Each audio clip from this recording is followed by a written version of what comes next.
My name is Jessica Martinez, and I need to tell you about the day a greedy CEO tried to steal $180,000 from me.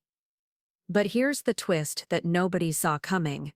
When he refused to pay what he owed me, I didn't just walk away. I systematically dismantled his entire company, took every major client with me, and watched him file for bankruptcy 6 months later. This isn't just a story about workplace injustice. This is about what happens when someone underestimates a woman who knows exactly what she's worth. Before we jump back in, tell us where you're tuning. And if this story touches you, make sure you're subscribed, because tomorrow I've saved something extra special for you.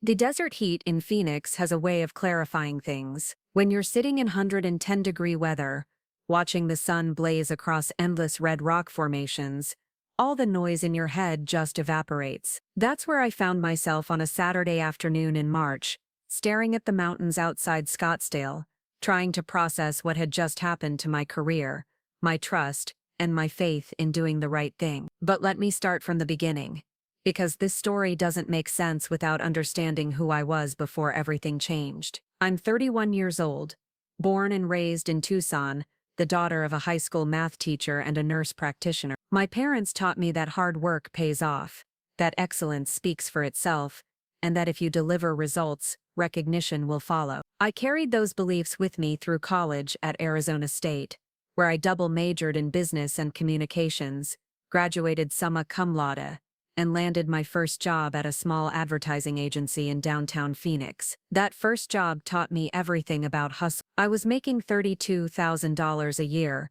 living in a studio apartment with a Murphy bed and a kitchen the size of a closet.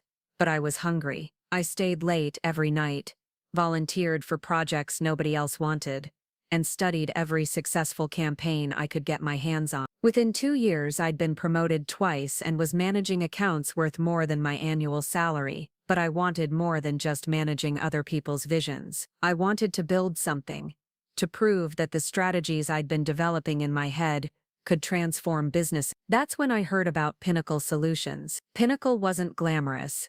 Their office occupied 2 floors of a nondescript building on Central Avenue, with beige carpeting that had seen better days and conference rooms furnished with mismatched chairs from office supply clearance sale. But what caught my attention wasn't their aesthetic, it was their potential. They'd been operating for 12 years as a mid-tier marketing consultancy, working with local restaurants, small tech startups, and regional retailers. Decent work, but nothing that would make industry headlines. The founder, Robert Chen, had built the company from nothing, and was looking to transition into semi-retirement. He'd brought in his son-in-law Michael Harrison to take over as CEO 2 years earlier, and that's where things got interesting. Michael had all the right credentials on paper: MBA from Arizona State, 5 years at a boutique consulting firm in Los Angeles, the polished confidence that comes from never having to worry about making rent. But credentials don't always translate to capability, and that became clear during my interview process. I met with Michael on a Tuesday morning in his corner office, which he decorated with golf trophies, framed photos of himself at industry conferences, and a bookshelf lined with business bestsellers that looked like they'd never been opened. He wore a charcoal gray suit that probably cost more than I made in a month, and when he spoke, every sentence sounded like it had been rehearsed for maximum impact. The role he was offering was senior account director, managing a portfolio of existing clients while developing new business opportunities. The salary was $68,000, plus performance bonuses based on client retention and new contract value. What interested me most was the bonus structure. For any contract over $10 million, I'd receive 1.5% of the total value. It seemed ambitious for a company that had never landed a deal larger than $3 million, but I liked ambition. During our conversation, Michael outlined his vision for Pinnacle's future. He talked about scaling operations, penetrating enterprise markets, and positioning the company as a premier strategic partner for Fortune. The words sounded impressive, but I noticed he spoke in generalities, never offering specific strategies or timeline. When I asked about his plans for client acquisition in the enterprise space, he gave me a 10-minute answer that essentially boiled down to building relationships and delivering excellence. Still, I saw opportunity. Pinnacle had solid fundamentals, talented designers, capable project managers, and a reputation for reliable delivery. What they lacked was strategic direction and the kind of bold thinking that could elevate them from regional player to national contender.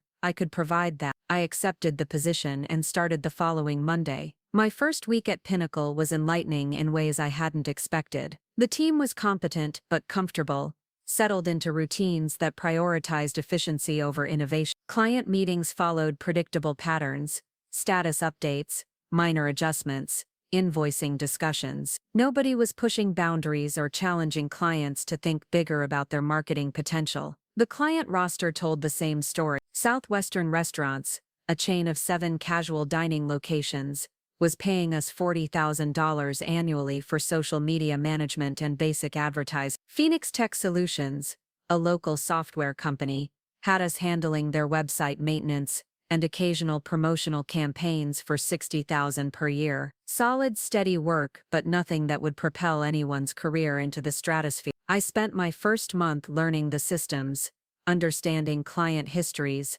and analyzing performance data. What I discovered was a company that had been playing it safe for so long that they'd forgotten how to take calculated risks. Their biggest client represented less than 15% of total revenue, which meant they were vulnerable to economic downturns, but weren't pursuing the kind of transformative contracts that could provide real security. That's when I started developing what would become known internally as the Martinez method. Instead of simply maintaining existing relationships, I began researching each client's industry landscape, identifying growth opportunities they hadn't considered, and presenting strategic recommendations that went far beyond traditional marketing service. For Southwestern Restaurants, I proposed a comprehensive digital transformation that would include loyalty program development, data analytics implementation, and targeted expansion strategy. For Phoenix Tech Solutions, I outlined a thought leadership campaign that would position their CEO as an industry expert, while generating qualified leads through content marketing and strategic partnerships. The response was immediate and dramatic. Southwestern Restaurants signed an expanded contract worth $120,000 annually. Phoenix Tech Solutions increased their investment to $95,000 per year and referred 2 other companies to us. Within 6 months, my portfolio had grown from $800,000 in annual billings to $1.4 million. Michael noticed, of course. He started attending my client meetings, initially as an observer, then gradually taking a more active role. During presentations, he'd interject with his own insights, which were usually repackaged versions of strategies I'd spent weeks developing. After successful meetings, he'd debrief with clients privately, positioning himself as the strategic architect behind our recommendation. I didn't mind at first. I understood the importance of senior leadership involvement, and I figured my results would speak for themselves when performance reviews came around. I was focused on bigger targets. That's when I identified Meridian Corporation. Meridian was everything Pinnacle aspired to serve, a Fortune 500 technology company based in Seattle, with annual revenues exceeding $2 billion, and operations across North America and Europe. They'd been struggling with their digital marketing strategy, cycling through 3 different agencies in 2 years, without achieving the kind of integrated, data-driven approach their market position demanded. I spent 3 weeks researching everything I could find about Meridian's business model, competitive landscape, customer segments, and historical marketing performance. I analyzed their previous campaigns, identified gaps in their strategy, and developed a comprehensive proposal that would revolutionize their entire digital presence. The proposal was 93 pages of detailed analysis,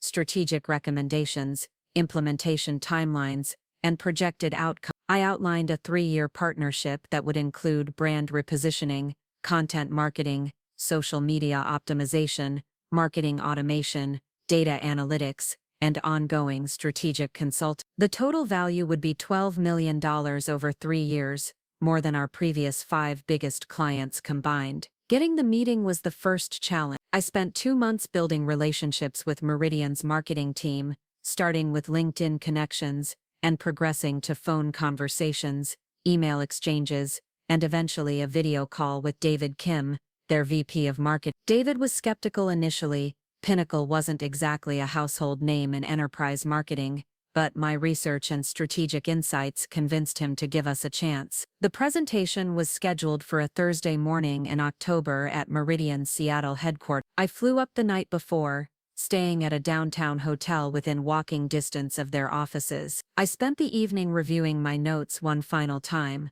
visualizing every slide, every transition, every potential question they might ask. The Meridian conference room was intimidating in its understated elegance, floor-to-ceiling windows overlooking Elliott Bay, a polished marble table that could seat 20 people, and wall-mounted displays showing real-time company metrics and market data. David Kim introduced me to the decision-making team: Sarah Chen, Chief Marketing Officer, Robert Martinez, VP of Digital Strategy, and Linda Thompson, Director of Brand Management. I had exactly 90 minutes to convince them that Pinnacle Solutions could transform their marketing effectiveness and drive measurable business growth. The presentation went flawless. I walked them through their current challenges, demonstrated deep understanding of their market dynamics, and outlined specific strategies that would differentiate Meridian from competitors while driving customer acquisition and retention. When Sarah Chen asked about implementation timelines,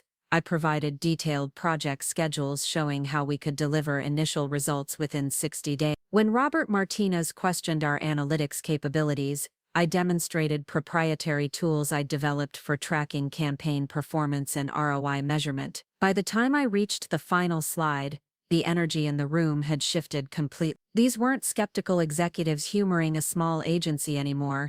They were business leaders recognizing an opportunity to solve problems that had been frustrating them for years. David Kim asked the question I'd been hoping for: "Jessica, what would this partnership look like from a pricing perspective?" I outlined the 3-year contract structure, emphasizing the value proposition and projected return on investment. The total investment would be $12 million, but based on conservative estimates, they could expect revenue growth of at least $40 million from improved marketing effectiveness. Sarah Chen looked around the table, making eye contact with each team member, then turned back to me. "Jessica, this is exactly the kind of strategic thinking we've been looking for. We'd like to move forward with Pinnacle Solutions as our marketing partner." Preparing and narrating this story took us a lot of time, so if you are enjoying it, subscribe to our channel. It means a lot to us. Now back to the story. The flight back to Phoenix felt like floating. I just secured the largest contract in Pinnacle's history, validated my strategic approach, and positioned myself as the architect of the company's next growth phase. The bonus calculation was straightforward: 1.5% of $12 million meant $180,000. Combined with my base salary, this would be a career-defining year. I spent the weekend planning how I'd announce the news to the team, imagining Michael's reaction, and thinking about what this success might mean for my future at Pinnacle. I'd proven that ambitious goals were achievable with the right strategy and execution. This was just the beginning. Monday morning, I walked into the office with the signed Meridian contract in my briefcase and a presentation prepared for the executive team meeting. Michael had called an all-hands meeting for 10 a.m. to discuss Q4 goals and strategic initiatives. Perfect time. The conference room was packed with the entire Pinnacle team: account managers, designers, project coordinators, administrative staff. Michael stood at the head of the table, wearing his typical expensive suit and confident smile. He began with general company updates, revenue projections, and team recognition for recent achievements. Then he said something that made my stomach drop: "I'm excited to announce that Pinnacle Solutions has just secured our largest client in company history. After months of strategic planning and relationship building, we've signed a $12 million partnership with Meridian Corporation, a Fortune 500 technology leader based in Seattle." The room erupted in applause. Colleagues turned to congratulate each other. High fives were exchanged, and someone started talking about a celebration dinner. Through it all, Michael stood at the front of the room, accepting congratulations like he'd personally negotiated every detail of the contract. He continued, "This achievement represents months of strategic thinking, market analysis, and relationship cultivation. It's exactly the kind of transformative partnership that will establish Pinnacle as a leader in enterprise marketing consulting." I sat frozen in my chair, watching Michael take credit for work that had consumed my nights, and weekends for 8 months. He was describing my research as his strategic thinking, my presentations as his relationship cultivation, my contract negotiations as his business development. When the meeting ended, colleagues approached me with congratulations, acknowledging my role in supporting Michael's vision and execution. They had no idea what had actually happened, and Michael had constructed the narrative in a way that positioned me as a valuable team member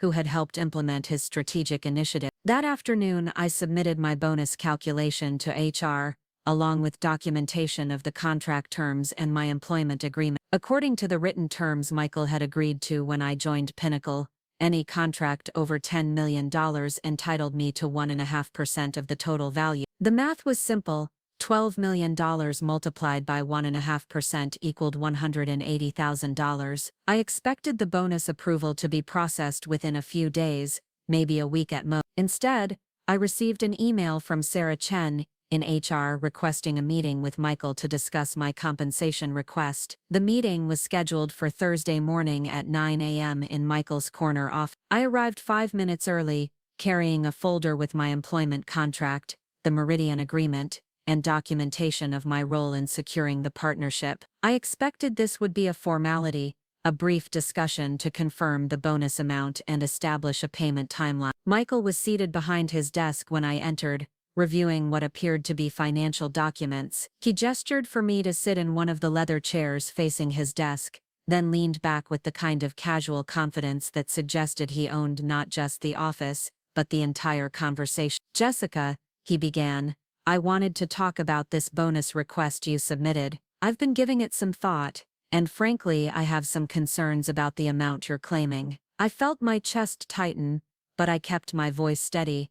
"What kind of concern?" He picked up a copy of my bonus calculation, studying it as if he were seeing the numbers for the first time. "The Meridian deal happened because of the foundation we've built as a company over the past 12 years. The reputation, the systems, the strategic positioning, all of that contributed to our ability to attract and close a client of this caliber." I stared at him, trying to process what I was hearing. "Michael, I spent 8 months building that relationship from scratch. I developed every aspect of the proposal, conducted all the research, delivered every presentation, and negotiated the final terms. This wasn't a team effort.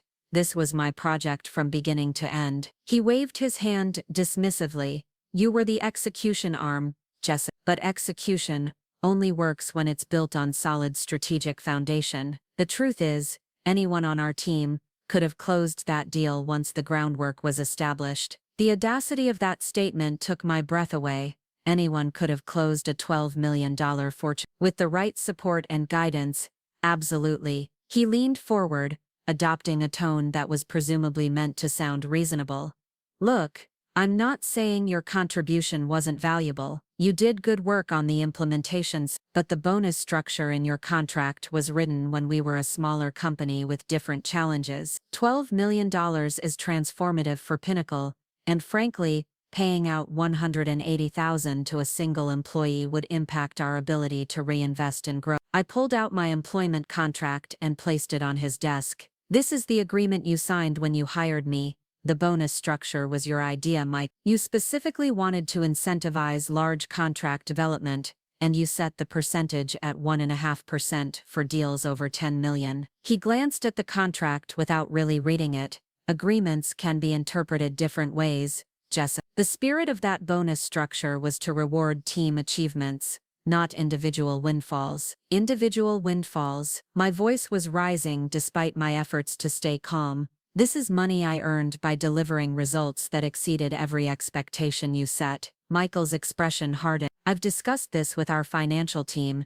and we've determined that a bonus of $25,000 would be appropriate recognition for your contribution to the Meridian partnership." $25,000, less than 14% of what my contract explicitly guaranteed. He was proposing to steal $155,000 from me, while taking full credit for the achievement that earned it. "That's not what our agreement says, Michael. Take it or leave it, Jessica.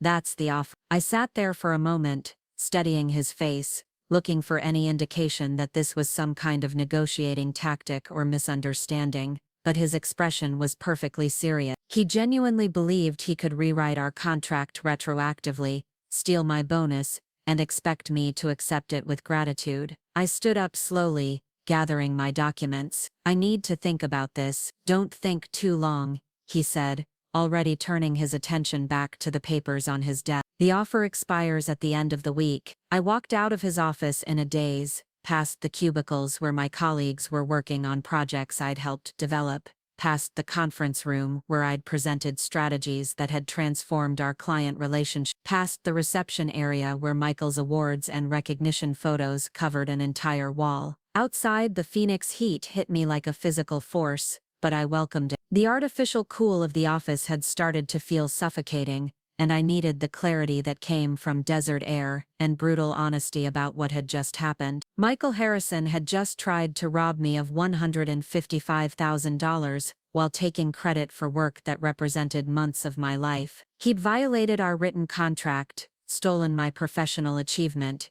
and expected me to smile and say thank you. He had no idea what he'd just unleashed. That evening, I drove out to the desert preserve near Scottsdale, parked my car at a scenic overlook, and sat on a bench watching the sun set behind the mountain. The silence was complete except for the occasional call of a coyote in the distance, and the gentle wind moving through the saguaro cacti. For the first time in months, I wasn't thinking about client strategies or revenue projections or Michael's next power play. I was thinking about who I was and what I was worth, independent of any company or title or boss's opinion. I'd spent 6 years building my career on the belief that exceptional work would be recognized and rewarded fairly. That belief had just been shattered by a man who thought he could steal my achievements and reduce me to a supporting character in my own success story. But sitting there in the desert, watching the sky turn from blue to orange to purple, I realized something important. Michael had just made the biggest mistake of his professional life. He'd underestimated a woman who had documented proof of her contributions,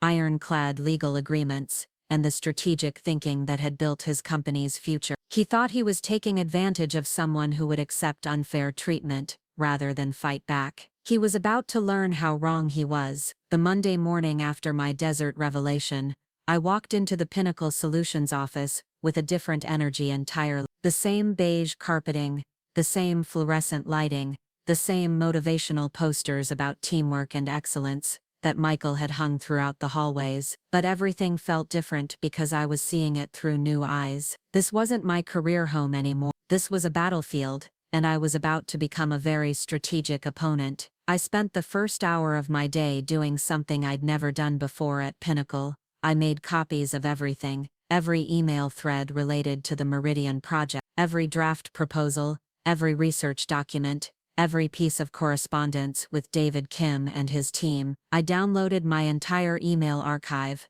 backed up my client contact database, and saved every proprietary tool and template I'd developed during my 6 years at the company. The beautiful thing about being the person who actually does the work is that you have access to all the documentation that proves you did it. While Michael had been taking credit in meetings and presentations, I'd been creating a digital paper trail that told the real story of who had built what. My employment contract was crystal clear about intellectual property. Any tools, strategies, or methodologies I'd developed using company resources belonged to Pinnacle, but any client relationships I'd built through personal networking and relationship management were a different matter entirely. And the bonus structure that Michael was trying to ignore, that was ironclad, with specific language that had been reviewed by employment attorneys before I'd signed it. I spent Tuesday morning researching employment law in Arizona, specifically focusing on breach of contract, wage theft, and non-compete agreements. What I discovered was fascinating and infuriating in equal measure. Arizona is an at-will employment state,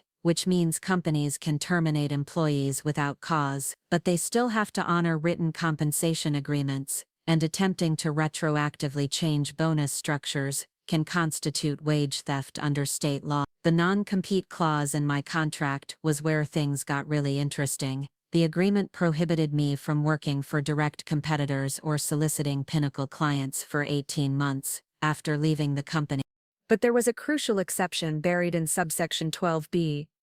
The non-compete provision, would be null and void if the company materially breached the compensation terms of my employment agreement. Michael's refusal to pay my contracted bonus wasn't just unethical, it was legally stupid. He'd just handed me a loophole that would allow me to take every client relationship I'd built and walk away without any legal consequences. I decided to give him one more chance to do the right thing. Wednesday afternoon, I requested a follow-up meeting to discuss my bonus calculation. Michael's assistant scheduled it for Thursday at 2 p.m., which gave me 24 hours to prepare my presentation. This time, I wasn't going in as a hopeful employee seeking fair treatment. I was going in as someone who understood exactly what her options were and what the consequences of each choice might be.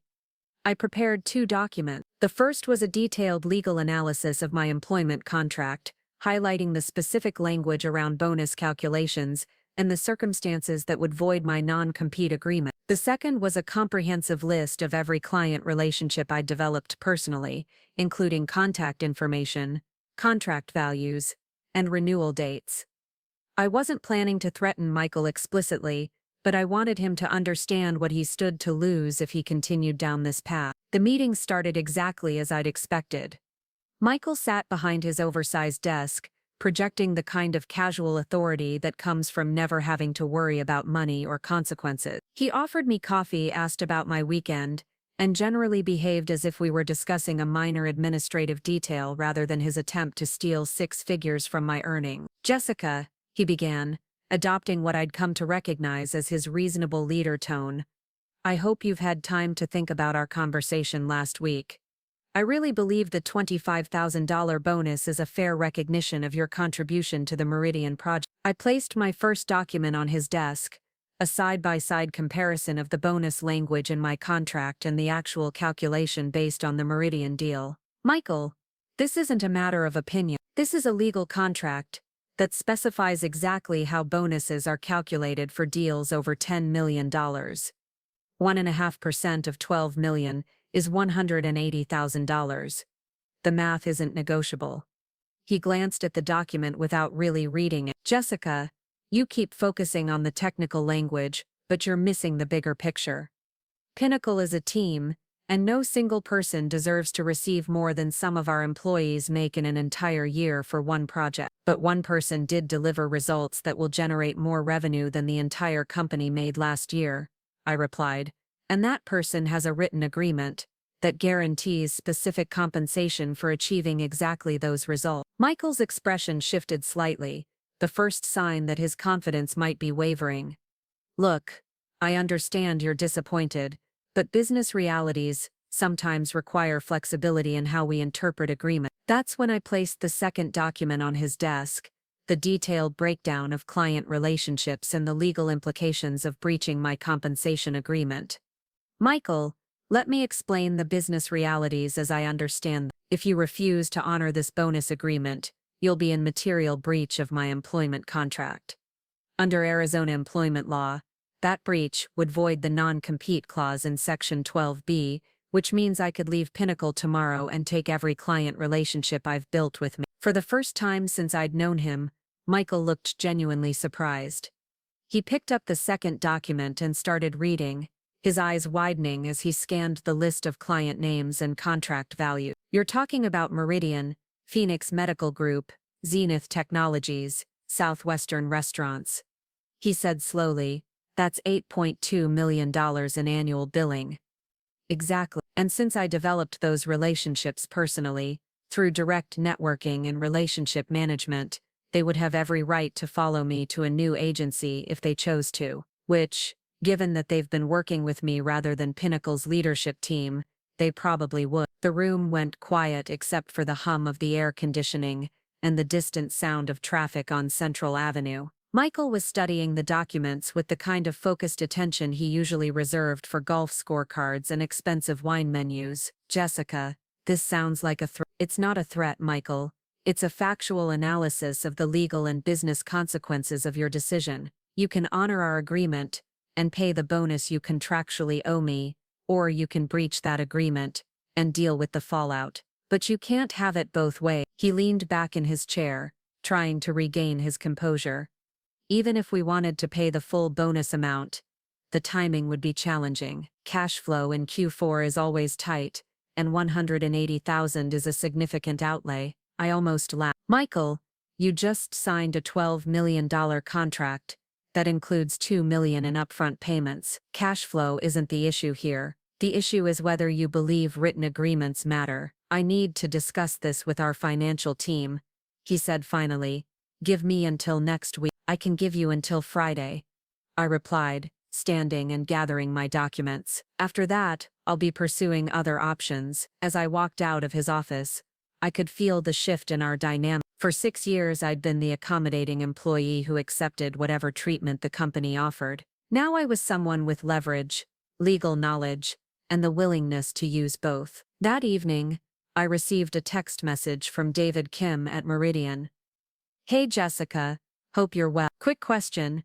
Michael mentioned some potential changes to our account management structure. Everything okay on your end? It was exactly the opening I'd been hoping for, and exactly the kind of mistake I'd expected Michael to make. He was already positioning himself as the primary contact on the Meridian account, probably hoping to minimize my role and strengthen his claim that the deal was primarily his achievement. But David's text suggested that Meridian wasn't comfortable with that transition. I called David directly from my apartment that evening, explaining that there had been some internal reorganization discussions, but that I remained fully committed to the Meridian partnership and delivering the results we'd outlined in our proposal. That's great to hear, David said. I have to be honest, Jessica, you're the reason we chose Pinnacle. Your strategic thinking and understanding of our market challenges really impressed our entire team. We've worked with agencies before, where the person who wins the business disappears once the contract is signed. We specifically chose you because we wanted continuity. I appreciate that, David.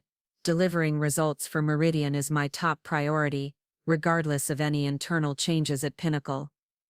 Because between you and me, if you ever decided to start your own agency or move to a different firm, we'd seriously consider following you. The relationship is with you, not necessarily with Pinnacle. After ending the call, I sat on my apartment balcony, looking out over the Phoenix skyline and processing what David had just confirmed. The client relationship belonged to me, not to Michael or Pinnacle. If I chose to leave, Meridian would likely follow. And if Meridian followed, other clients would probably make the same choice. Michael thought he was negotiating from a position of strength, but he was actually sitting on a powder keg that I could detonate whenever I chose to. Friday morning arrived without any communication from Michael or his financial team. I'd expected this.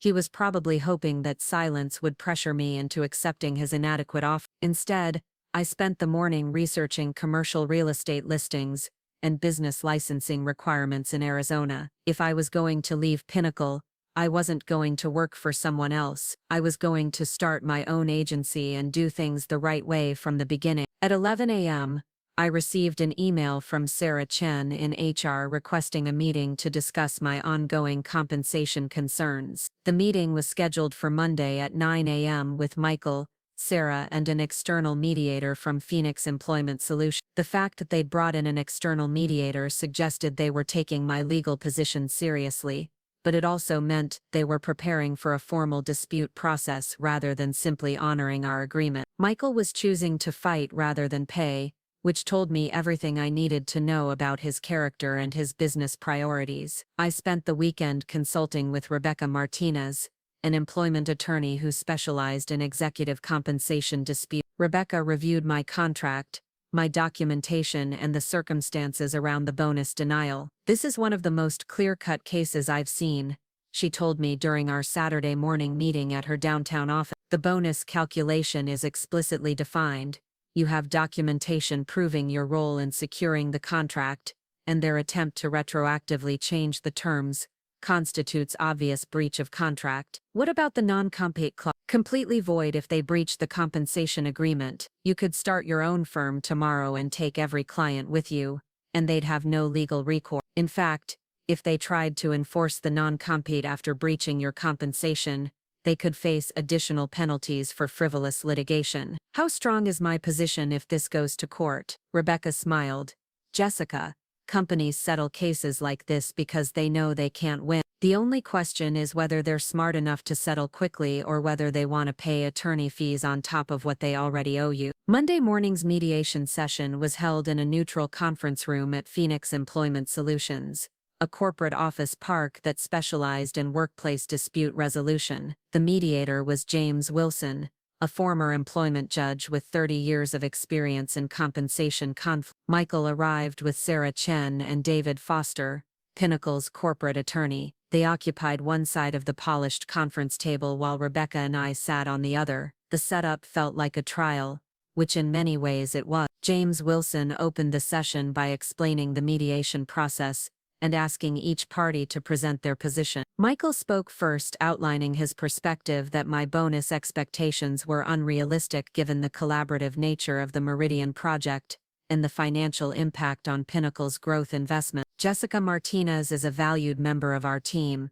Michael said, reading from prepared notes, and we absolutely want to recognize her contributions to our recent success. However, the bonus structure in her original contract was written when Pinnacle was a much smaller company with different financial reality. We believe a $25,000 bonus appropriately acknowledges her role in the Meridian partnership while considering the broader team effort that made the deal possible. When my turn came, I presented a chronological timeline of the Meridian project, from initial research through contract signing, with documentation showing my role in each phase. I outlined the specific bonus language in my employment agreement and demonstrated that Michael's proposed payment represented less than 14% of what our contract explicitly guaranteed. This isn't a negotiation about fair compensation, I conclude. This is about whether written contracts have meaning. Michael Harrison agreed to specific bonus terms when he hired me, and those terms clearly apply to the Meridian deal. James Wilson asked several clarifying questions about the contract language, the timeline of the project, and the decision-making process around the bonus denial. Then he asked the question that would determine everything. Mr. Harrison, when you signed Martinez's employment agreement, did you understand that a deal of this magnitude would trigger the bonus calculation she's claiming? Michael hesitated for just a moment too long. I understood the general framework, but I don't think anyone anticipated a single contract of this size. But the contract specifically addresses deals over $10 million, James pointed out. So you did anticipate that possibility when you agreed to the terms? Well, yes, but, and Martinez has provided documentation showing that she was personally responsible for identifying, developing, and closing this opportunity. Michael's attorney leaned over to whisper something in his ear. There were certainly collaborative elements to the project. James Wilson turned to me. Ms. Martinez, if Pinnacle declines to honor the bonus agreement, what are your intentions regarding your employment? I would have no choice but to resign and pursue other opportunities. The breach of our compensation agreement would void my non-compete obligations, so I'd be free to start my own agency and maintain the client relationships I've developed. The mediator looked at Michael. Mr. Harrison, are you aware that Martinez's departure could result in the loss of significant client relationships? Michael's confidence was visibly cracking. We have strong relationships with all our clients. While Jessica has been a valuable account manager, I'm confident they would remain with Pinnacle regardless of any personnel changes. That's when I placed my phone on the table and played a recording of my conversation with David Kim from Meridian. Actually, I have explicit confirmation from our largest client that their relationship is with me personally, and they would consider following me to a new agency if I chose to leave Pinnacle. The room went completely silent. Michael stared at my phone like it was a bomb that had just exploded in the middle of his carefully constructed narrative. James Wilson looked at both parties. I think we should take a brief recess so each side can consider their position. During the break, Rebecca and I stepped outside to discuss strategy. Through the conference room's glass walls, I could see Michael in intense conversation with his attorney and Sarah Chen. His body language had shifted completely. The casual confidence was gone, replaced by the kind of agitated energy that comes from realizing you've made a serious miscalculation. They're going to offer you the full bonus, Rebecca predicted. The question is whether you're willing to accept it and continue working there. I thought about that question while watching Michael pace back and forth in the conference room. 6 months ago, getting my contracted bonus would have felt like complete victory. But now, after seeing how easily Michael had tried to steal my earnings and take credit for my work, I wasn't sure our professional relationship could ever be repaired. When we reconvened, Michael's attorney spoke first. After consultation with our client, Pinnacle Solutions is prepared to honor the full bonus amount specified in Ms. Martinez's employment agreement. We can structure payment over 6 months to accommodate cash flow considerations, with the first installment beginning immediately. And her ongoing role with the Meridian account, James Wilson asked. Ms. Martinez would continue as primary account manager, with full authority over strategy and client communication. I looked at Michael, studying his expression. He was offering me everything I'd originally wanted: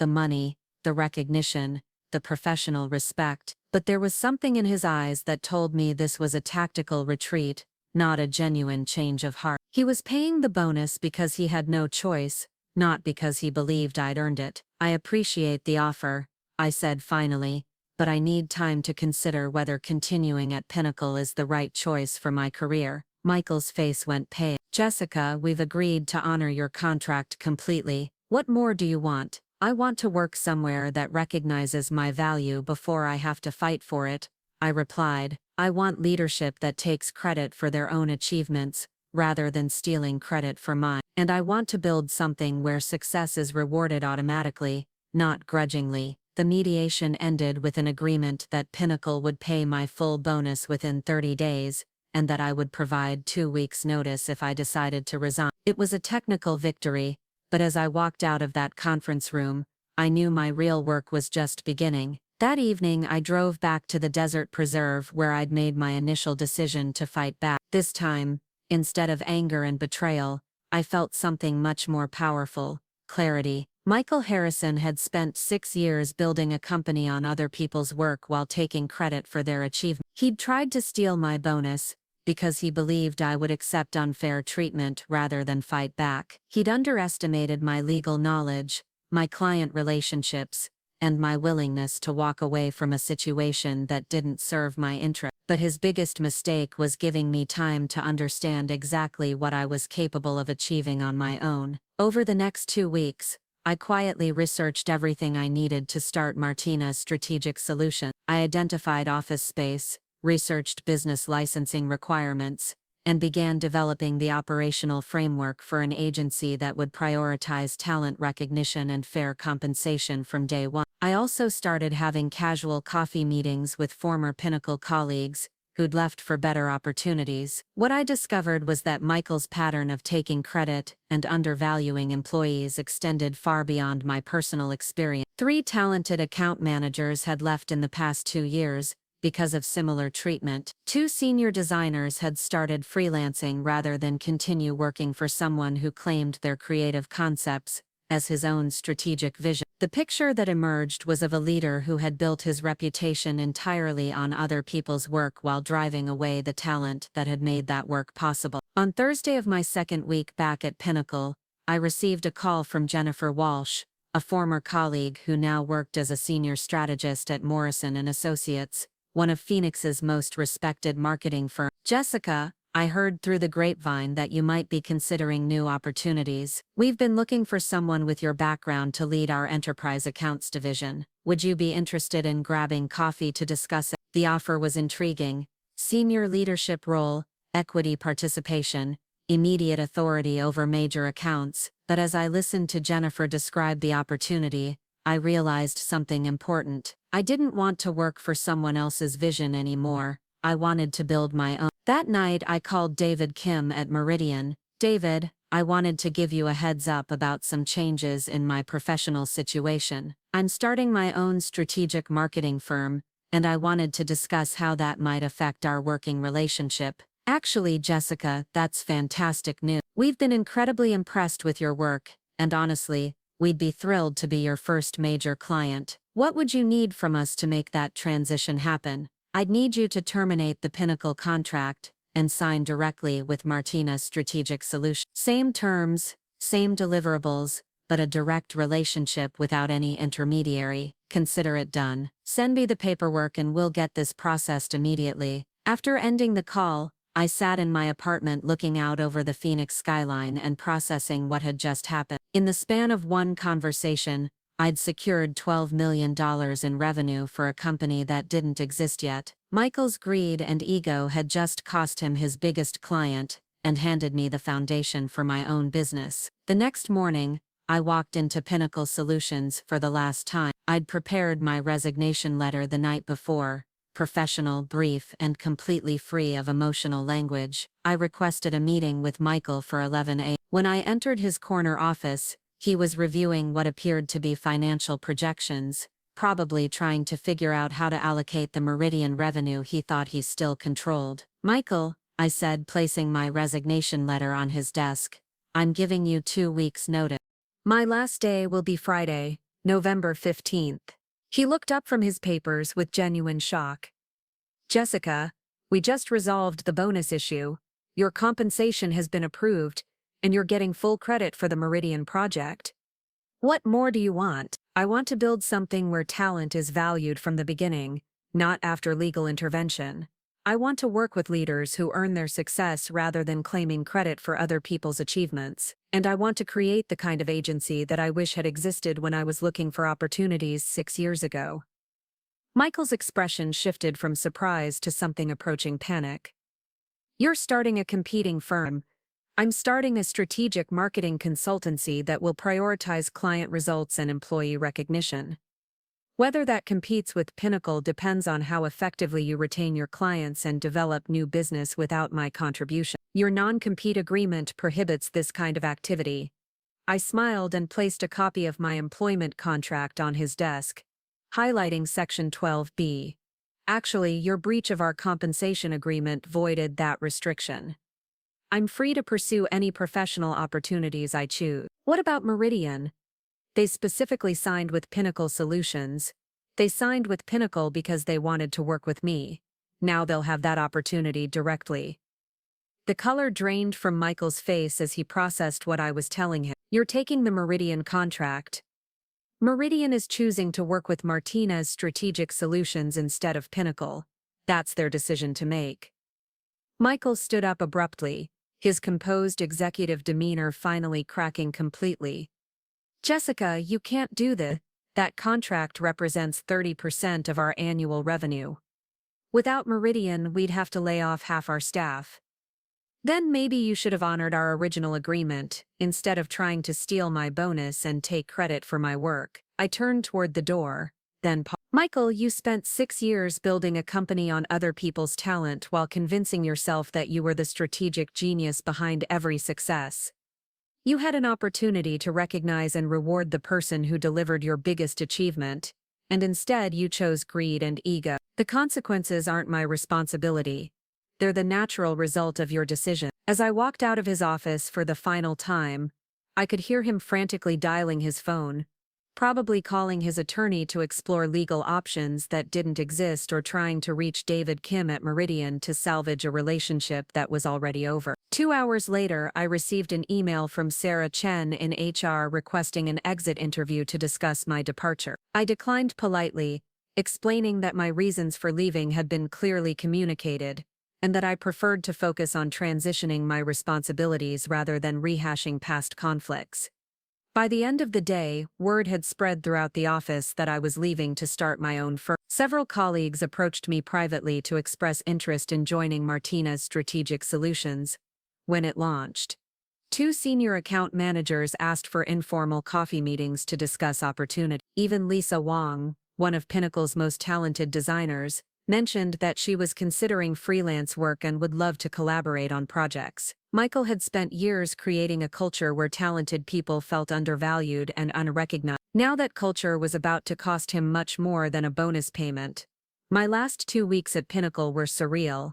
I transitioned my existing accounts to other team members, documented my processes and strategies, and prepared comprehensive handoff materials for every project I'd been managing. Michael avoided me almost entirely, probably on advice from his attorney or because he couldn't face the daily reminder of how badly he'd mishandled the situation. On my final Friday, I cleaned out my desk and said goodbye to colleagues who had become genuine friends over 6 years. Several people mentioned that they'd be following my career closely and hoped we'd have opportunities to work together in the future.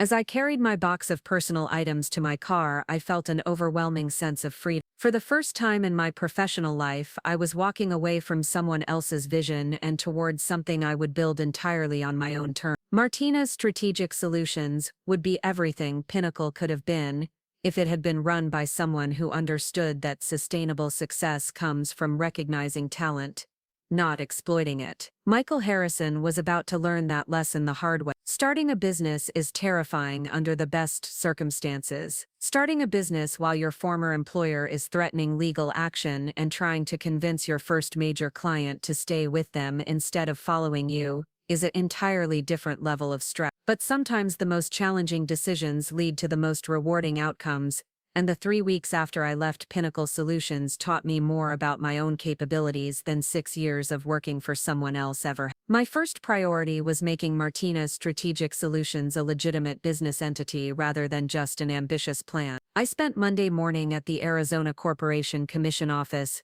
filing incorporation paperwork, establishing my LLC structure, and obtaining the necessary business licenses for operating a marketing consultancy in Phoenix. The process was surprisingly straightforward, but the psychological impact was enormous. Walking out of that government building with official documentation that Martinez Strategic Solutions was now a legal entity felt like crossing a bridge I could never uncross. Tuesday was dedicated to finding office space that would project the kind of professional credibility that Fortune 500 companies expected from their strategic partner. I toured 6 different locations around Phoenix, from shared workspace facilities in downtown high-rises to standalone offices in Scottsdale business parks. The challenge was balancing affordability with the need to appear established and successful from day one. I settled on a corner suite in a modern glass building on North Central Avenue, just 3 miles from Pinnacle's offices. The space featured floor-to-ceiling windows with mountain views,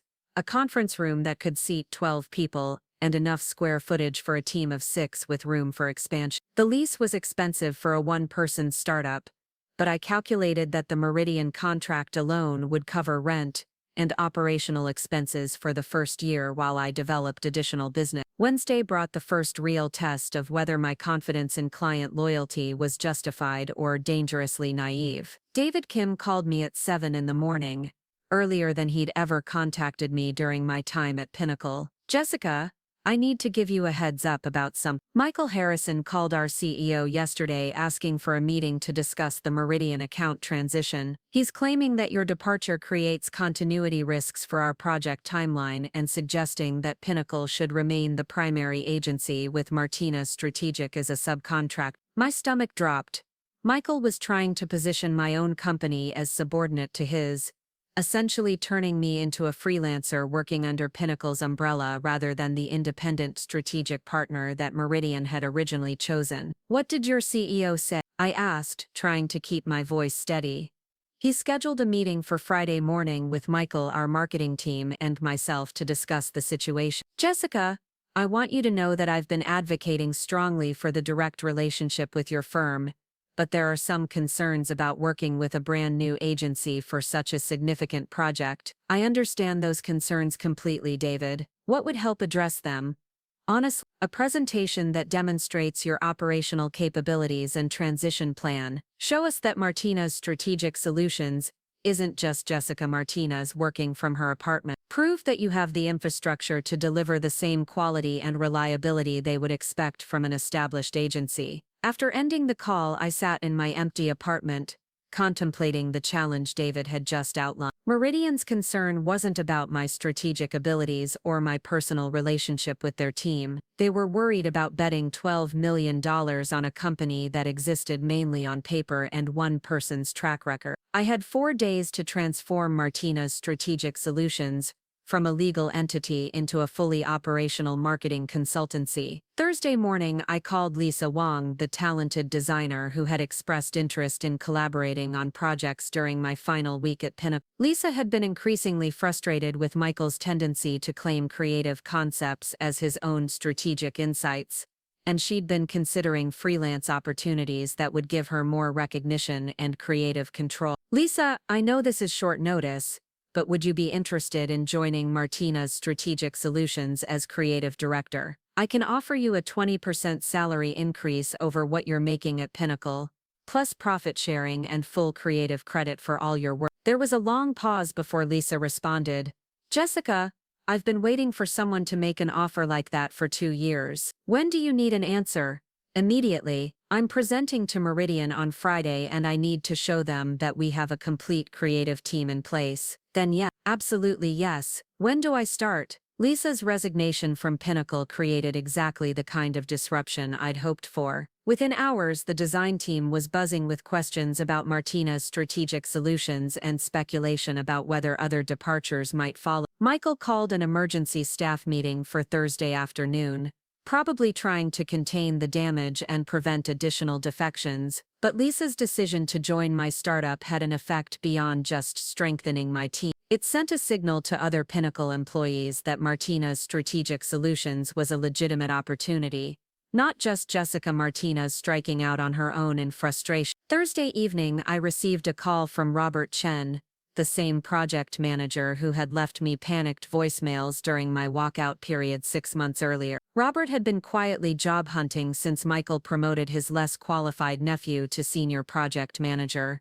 despite Robert's 8 years of excellent performance. Jessica, I heard about your new company through Lisa. I don't know if you're looking for project management support, but I'm interested in discussing opportunities. Michael's leadership style is becoming increasingly difficult to work with, and I'd love to be part of building something new. By Thursday night, Martinez Strategic Solutions had grown from a one-person operation to a 3-person team with complementary skills in strategy, creative development, and project management. More importantly, we had a shared vision of creating an agency that prioritized talent recognition, fair compensation, and collaborative client relationships. Friday morning arrived with the nervous energy that comes from knowing that everything you've worked toward depends on the next few hours. I dressed in my most professional outfit, gathered presentation materials that Lisa and Robert had helped me prepare overnight, and drove to Meridian's Seattle headquarters for the most important pitch of my career. The meeting was held in the same conference room where I'd originally presented the Pinnacle proposal 8 months earlier,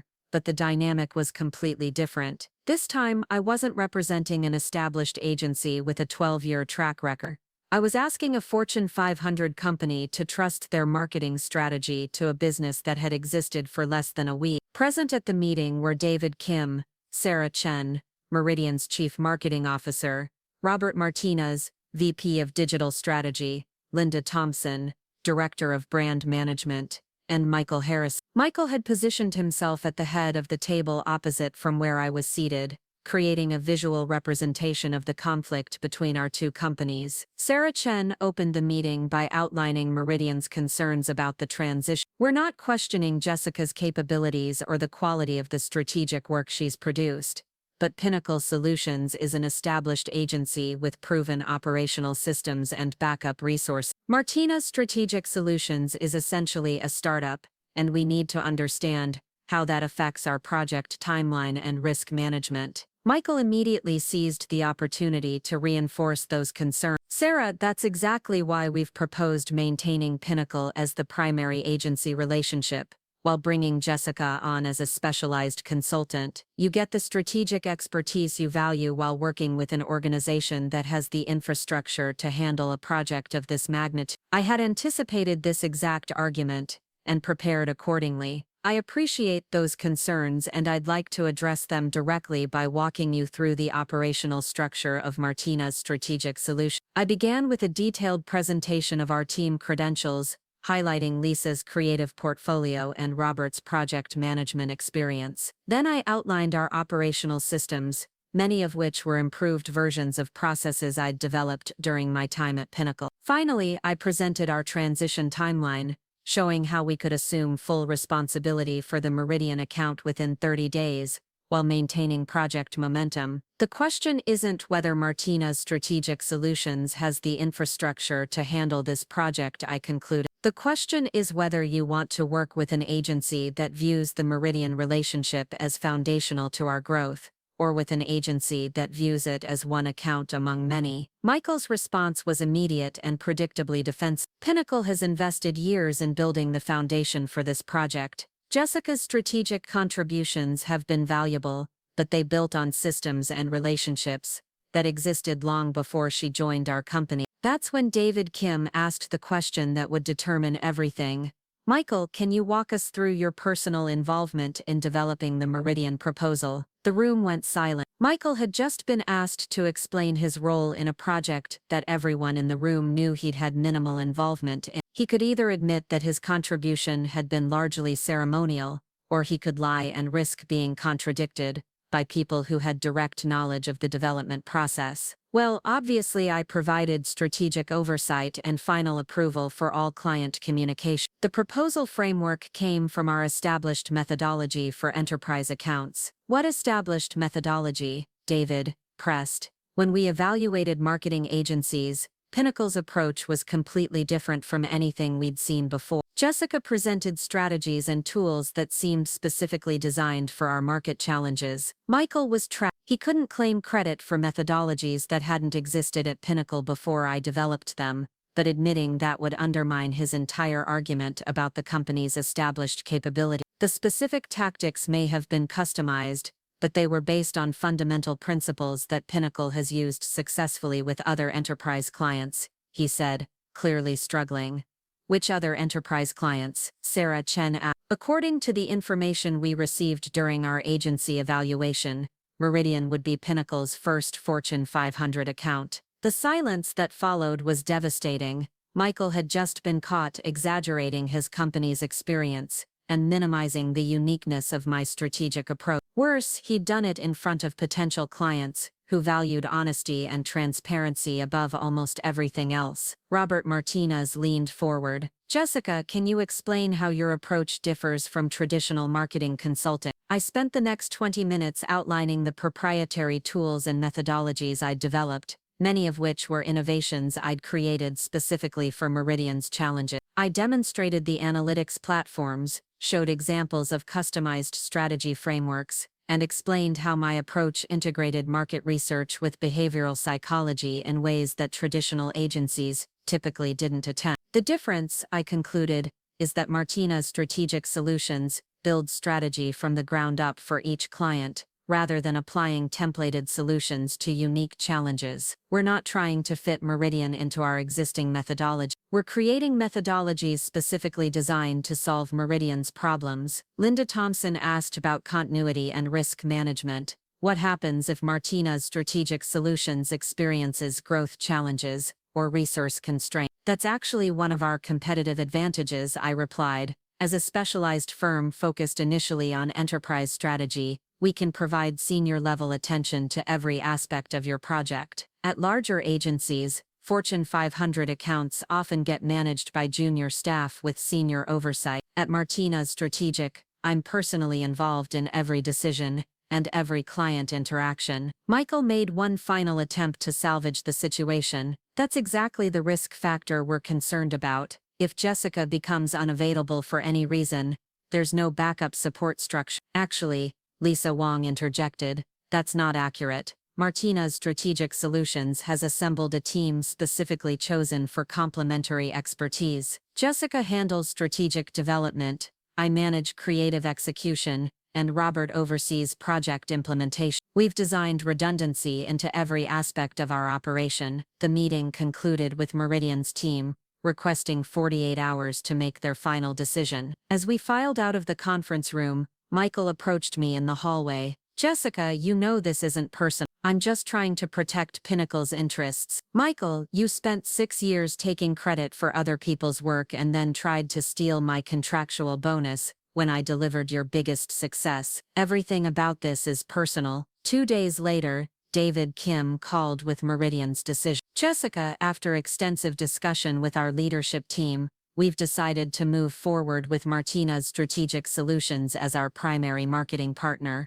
We're terminating our contract with Pinnacle effective immediately and signing directly with your firm. The financial impact of that decision was staggering. Pinnacle would lose $12 million in contracted revenue, representing nearly 30% of their annual billing. For a company that had been counting on the Meridian project to fund expansion and new hiring, the loss would be catastrophic. But the psychological impact was even more significant. Word travels fast in Phoenix's business community, and the story of a Fortune 500 company choosing a one-week-old startup over an established agency would raise serious questions about Pinnacle's leadership and operational effectiveness. Within a week of Meridian's decision, I received inquiry calls from 3 other companies who were reconsidering their marketing partnerships. 2 were existing Pinnacle clients who had worked primarily with me and were concerned about continuity under Michael's direct management. 1 was a prospective client who had been considering Pinnacle but was now interested in learning more about Martinez Strategic Solutions.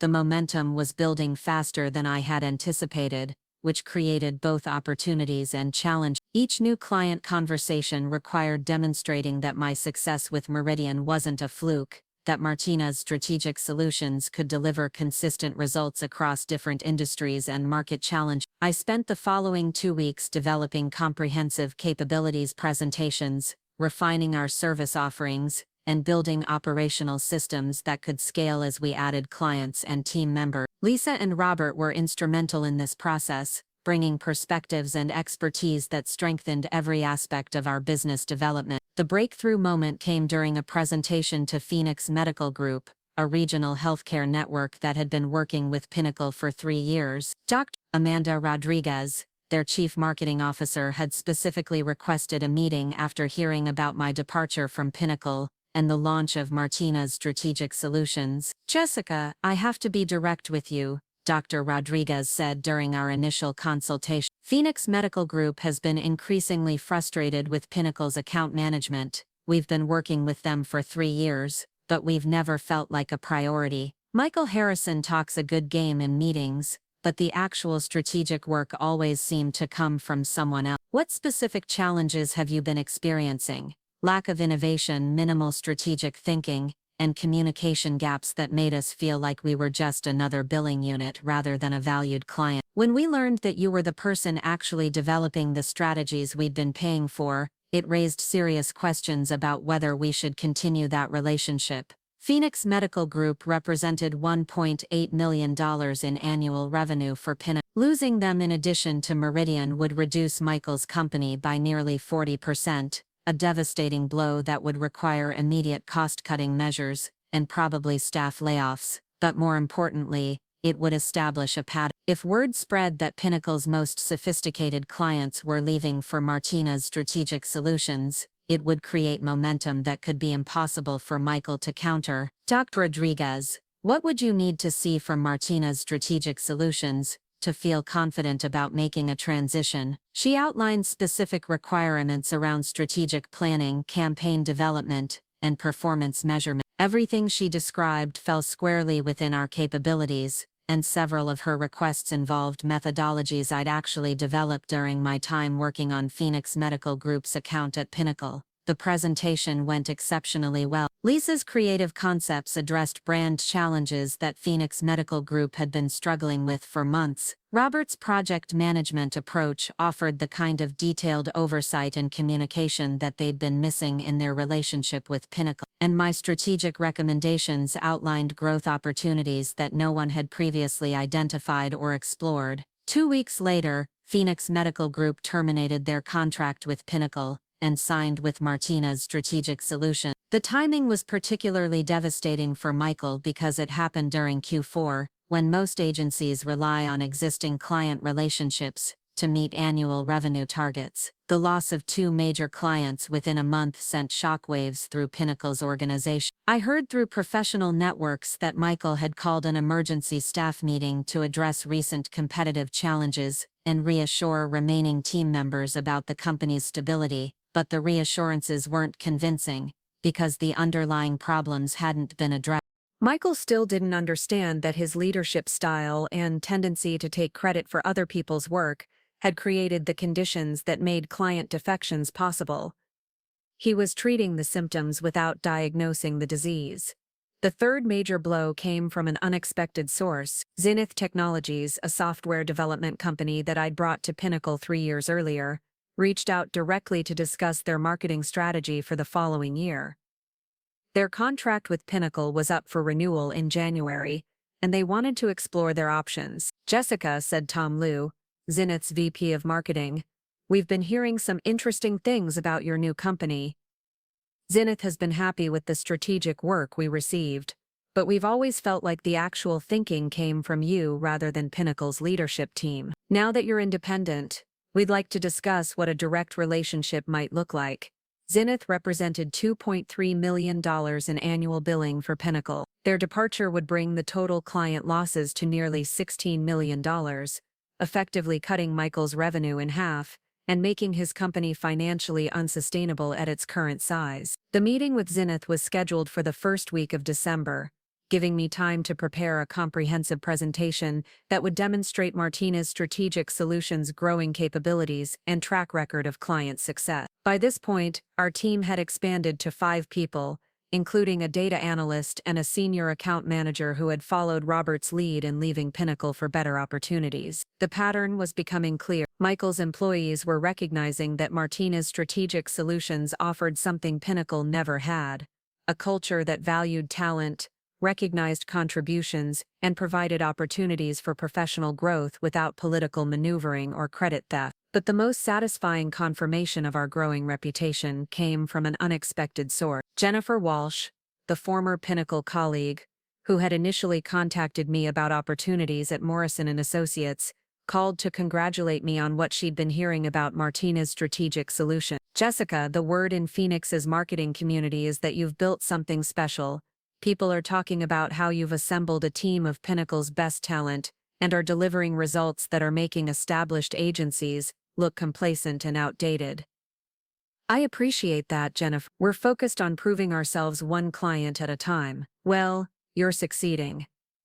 In fact, Morrison & Associates would like to discuss potential partnership opportunities. We're seeing opportunities for collaboration on larger projects that might benefit from both our capability." The irony was perfect. 6 months earlier, I'd been fighting Michael for recognition and fair compensation within his company. Now, established agencies were approaching me about partnerships and collaboration. The business I'd started in response to his greed and ego was becoming a legitimate competitor that other firms wanted to work with rather than compete against. As December approached, I began hearing rumors about Pinnacle's financial difficulties. The loss of 3 major clients had forced Michael to implement cost-cutting measures that included staff reductions, office downsizing, and elimination of employee benefits. The company that had once projected growth and expansion was now struggling for basic survival. But the most telling indicator of Michael's desperation came in the form of a LinkedIn message he sent me on a Wednesday evening. "Jessica, I hope this finds you well. I've been reflecting on our past working relationship, and I think there may have been some misunderstandings about your contributions to Pinnacle's success. I'd like to explore whether there might be opportunities for collaboration between our companies. Would you be open to a conversation about how we might work together moving forward?" I stared at that message for a long time, trying to process the audacity of someone who had tried to steal my bonus, asking for collaboration after I'd systematically dismantled his business. Michael was essentially admitting that Pinnacle couldn't survive without the talent and client relationships he'd lost, and he was hoping I might be willing to throw him a lifeline. My response was brief and professional.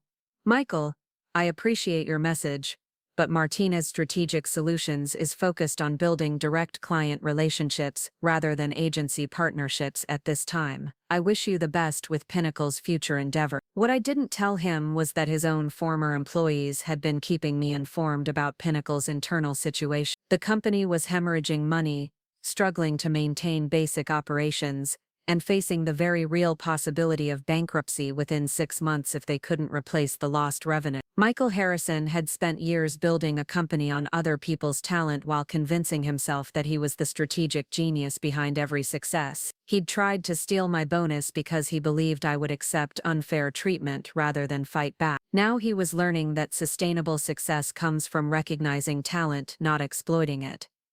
And he was learning that lesson at exactly the moment when it was too late to save the business he'd built on other people's work. The best part was that I'd accomplished all of this, not through sabotage or unethical behavior, but simply by doing excellent work for clients who valued strategic thinking and honest communication. Michael's downfall wasn't the result of my revenge. It was the natural consequence of his own decisions and leadership failures. But the story wasn't over yet. The real test would come when Zenith Technologies made their renewal decision and when word spread throughout Phoenix's business community about which agency was actually delivering the results that matter. Michael Harrison was about to discover that reputation takes years to build and can be destroyed in a matter of months when it's built on false foundations. The first week of January brought the kind of crisp desert morning that makes Phoenix winters feel like a gift from the universe. I stood in the conference room of Martinez Strategic Solutions, looking out at the Camelback mountain range while preparing for what would become the most pivotal meeting in our young company's history. Tom Liu from Zenith Technologies was arriving in 2 hours to discuss their contract renewal decision, and the outcome would either establish us as a legitimate threat to established agencies, or confirm that our early success had been a fortunate anomaly. Over the past 4 months, Martinez Strategic Solutions had grown from a desperate startup into a thriving consultancy with 8 employees, 6 major clients, and annual revenue projections exceeding $15 million. What had started as my response to Michael Harrison's betrayal had evolved into something much more significant: proof that businesses built on talent recognition and ethical leadership could outperform companies that relied on exploitation and credit theft. But Zenith represented more than just another client decision. Their choice would send a definitive signal to Phoenix's business community about which approach to marketing consulting actually delivered results. If they chose to stay with Pinnacle despite Michael's leadership failures, it would suggest that established agencies still held advantages that startups couldn't overcome. If they chose Martinez Strategic Solutions, it would confirm that clients valued strategic thinking and honest communication more than corporate longevity and familiar brand name. Tom Liu arrived precisely on time, accompanied by Sandra Chen, Zenith's Chief Marketing Officer, and David Park, their VP of Business Development. I'd worked with all 3 during my time managing their account at Pinnacle, but this meeting felt completely different. Instead of presenting on behalf of someone else's company, I was representing a firm that reflected my own values and strategic vision. "Jessica," Tom began, settling into one of our conference room chairs, "I want to be direct about why we're here. Zenith has been evaluating our marketing partnership options for the past 6 months, and frankly, we've been disappointed with Pinnacle's performance since you left." Sandra nodded in agreement. The strategic thinking that we valued has been completely absent. Michael Harrison talks about vision and innovation, but the actual campaign development has been generic and uninspired.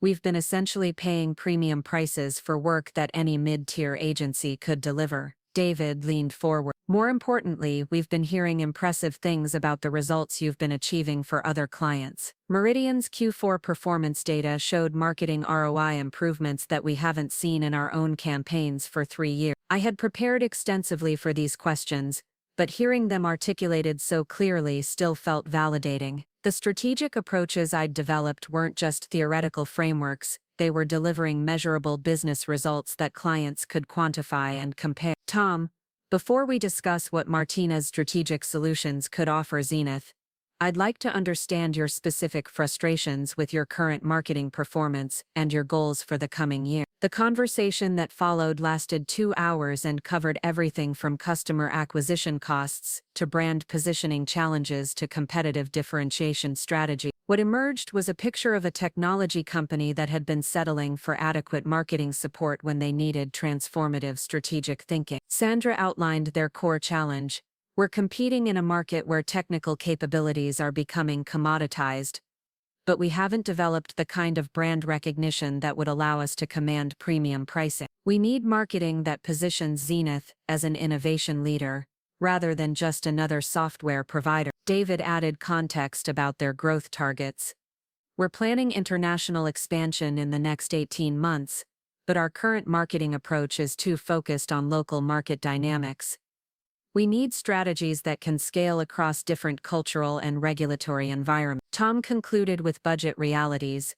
We're willing to invest significantly in marketing that delivers measurable results, but we can't continue paying for campaigns that generate activity without driving business outcomes. Everything they described aligned perfectly with the strategic methodologies I'd been developing and refining over the past year. More importantly, their challenges represented exactly the kind of complex, multi-dimensional problems that Martinez Strategic Solutions had been designed to solve. I spent the next 90 minutes walking them through our approach to their specific situation. Lisa Wong presented creative concepts that addressed their brand differentiation needs, while maintaining the technical credibility that software customers expect. Robert Chen outlined project management processes that would ensure consistent execution across multiple markets and time zones. Our data analyst Maria Gonzalez demonstrated analytics tools that could track performance metrics in real time and adjust strategies based on market response. But the most powerful part of our presentation was something that couldn't be replicated by larger agencies: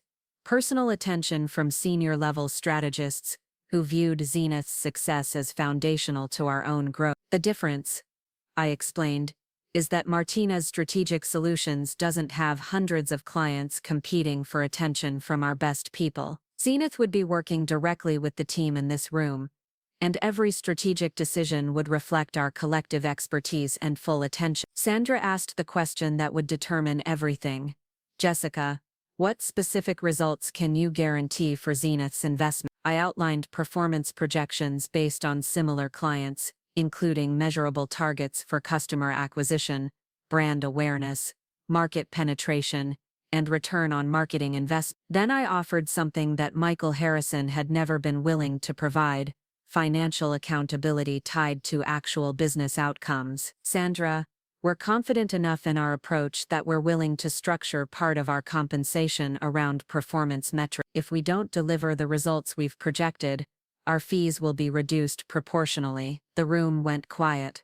Performance-based compensation was almost unheard of in marketing consulting, where agencies typically charged fixed fees regardless of campaign effectiveness. By offering to tie our earnings to Zenith's success, we were demonstrating confidence in our methods, while eliminating the risk that had made them hesitant about working with a young firm. Tom exchanged glances with Sandra and David before responding. Jessica, that's exactly the kind of partnership approach we've been hoping to find. Zenith would like to terminate our contract with Pinnacle and sign with Martinez Strategic Solutions, effective immediately. The financial impact was staggering. Zenith's annual contract was worth $2.3 million, bringing our total client revenue to over $17 million annually. But the strategic significance was even more important.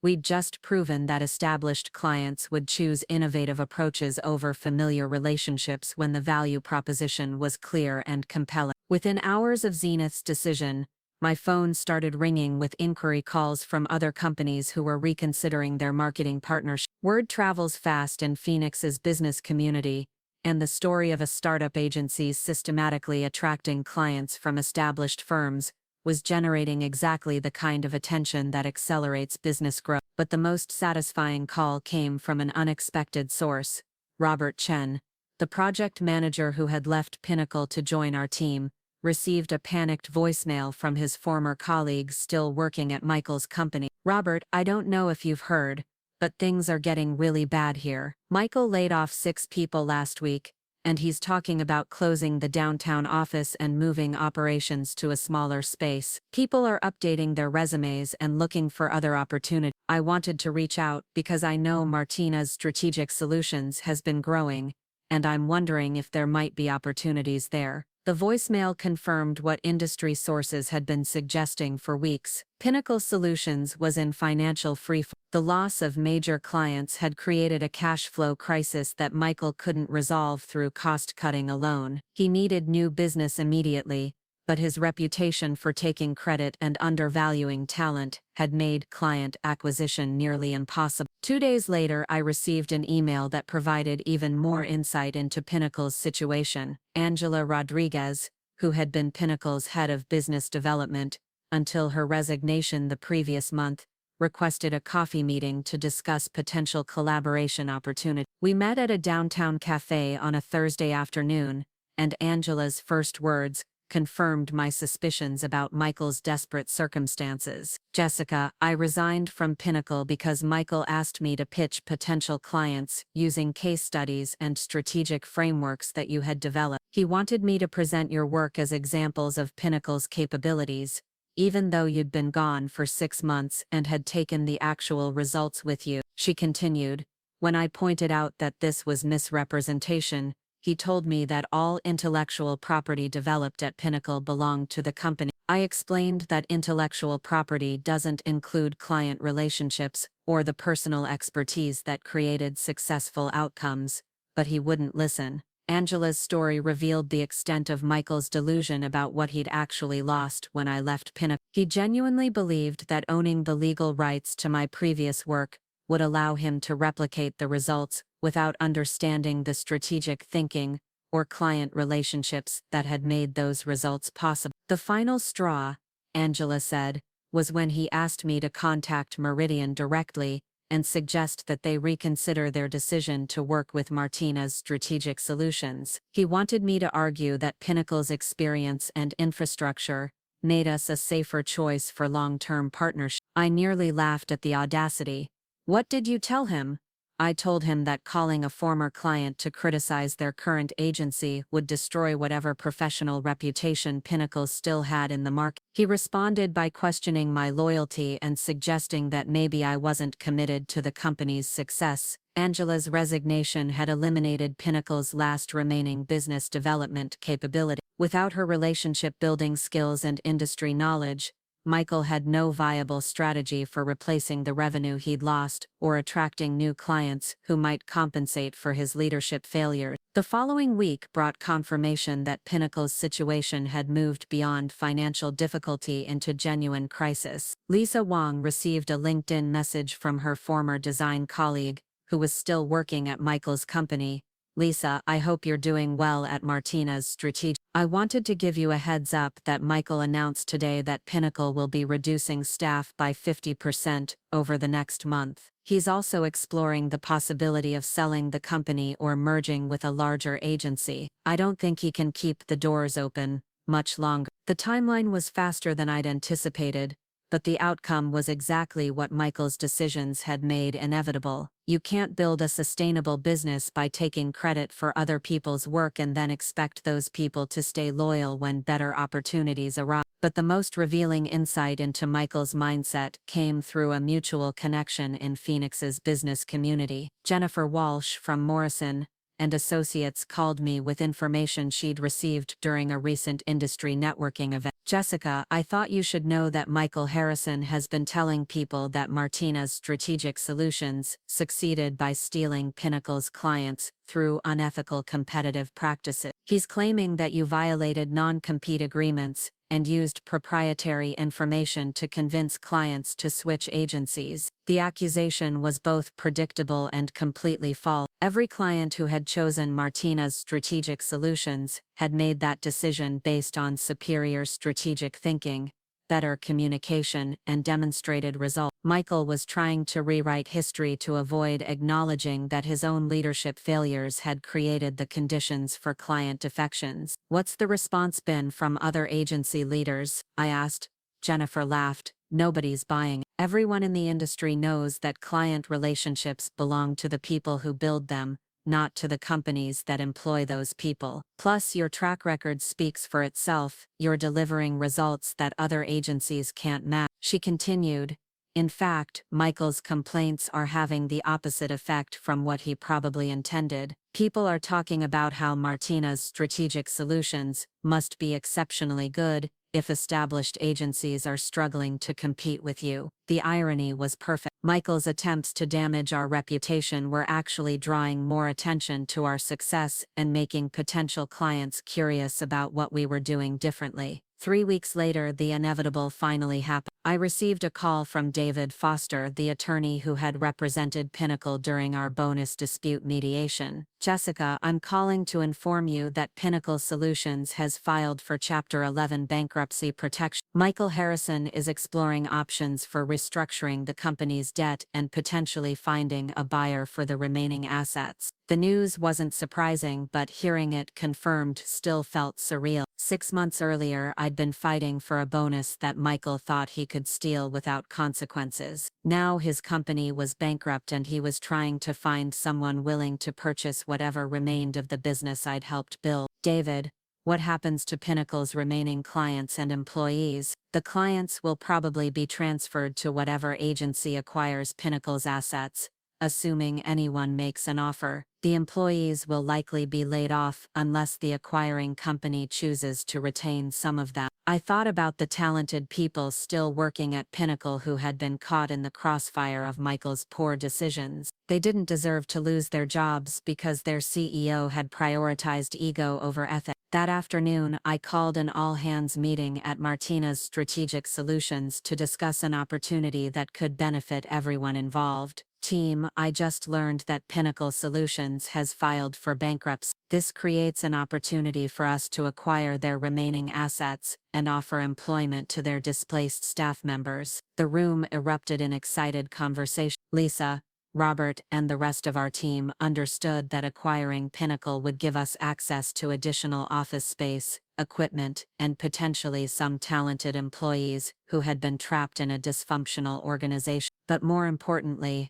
I continued, it would allow us to demonstrate the kind of leadership that values talent and provides opportunities for professional growth. We can show the industry what happens when a company is built on recognizing contributions rather than claiming credit. Over the next month, Martinez Strategic Solutions submitted a formal bid to acquire Pinnacle's assets through the bankruptcy proceeding. Our offer included assumption of their remaining client contracts, purchase of their equipment and office space, and job offers for any Pinnacle employees who wanted to join our team. The acquisition was approved in early April, exactly 1 year after Michael had tried to steal my bonus and set in motion the events that would eventually destroy his company. The integration process revealed the full extent of Pinnacle's operational dysfunction. Their client files were disorganized, their project management systems were outdated, and their financial records showed a pattern of overspending on executive perks while underinvesting in employee development and strategic tools. But the most telling discovery was Michael's personal files, which contained email threads where he discussed strategies for taking credit for other people's work and minimizing their contributions during performance review. He hadn't just stolen my bonus, he'd been systematically undervaluing talent throughout his organization for years. 4 former Pinnacle employees chose to join Martinez Strategic Solutions, bringing our team to 12 people with complementary expertise across strategy, creative development, project management, and client services. The combined organization had annual revenue exceeding $22 million and a client roster that included some of Phoenix's most innovative companies. 6 months after the acquisition, I received a LinkedIn message from Michael Harris. He'd found a job as a senior account manager at a regional advertising agency in Tucson, a significant step down from CEO, but apparently the best opportunity available to someone whose reputation had been destroyed by his own decision. Jessica, I wanted to reach out and congratulate you on the success of Martinez Strategic Solutions. I hope there are no hard feelings about our past disagreements. I've learned a lot from this experience, and I wish you continued success. I stared at that message for a long time, trying to process the audacity of someone who had tried to steal my earnings, describing our conflict as a disagreement and claiming to have learned from the experience. My response was brief and professional.